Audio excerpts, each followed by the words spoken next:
Where does milk come from? And is milk a good or a bad thing? These are the questions that kept me up at night as a young dairy farmer in my childhood. I grew up on a dairy farm.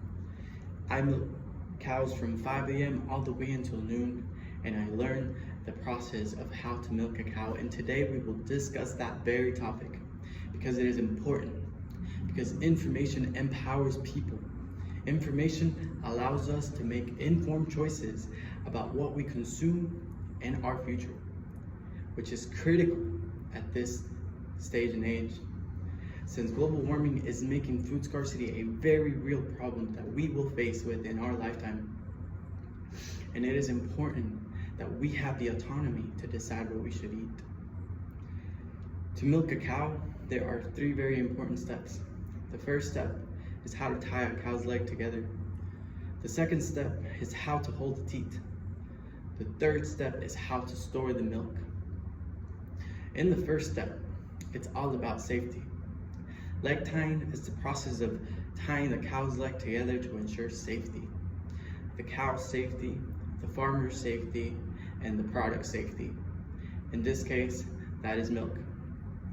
Imagine that you were trying to play mermaid with the cow, and now the cow has only 3 limbs, and it cannot run away, and it cannot kick.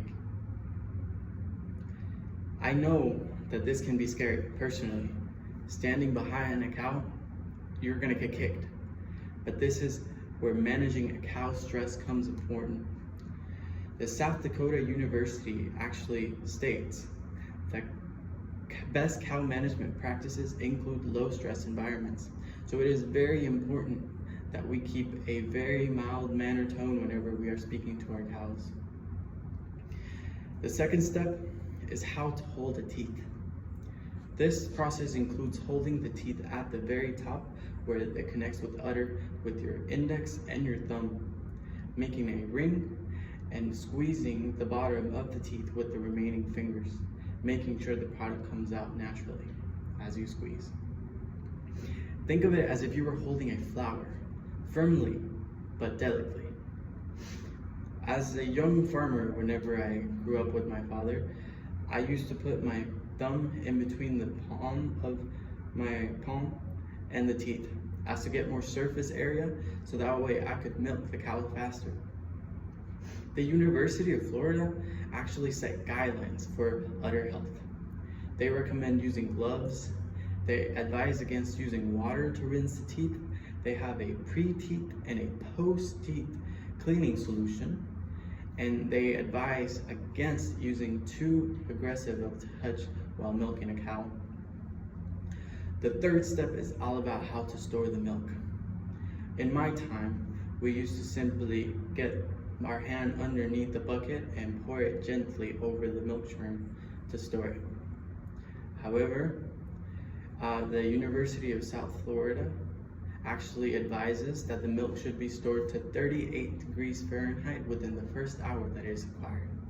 And after that, it should be stored between 36 and 38 degrees Fahrenheit.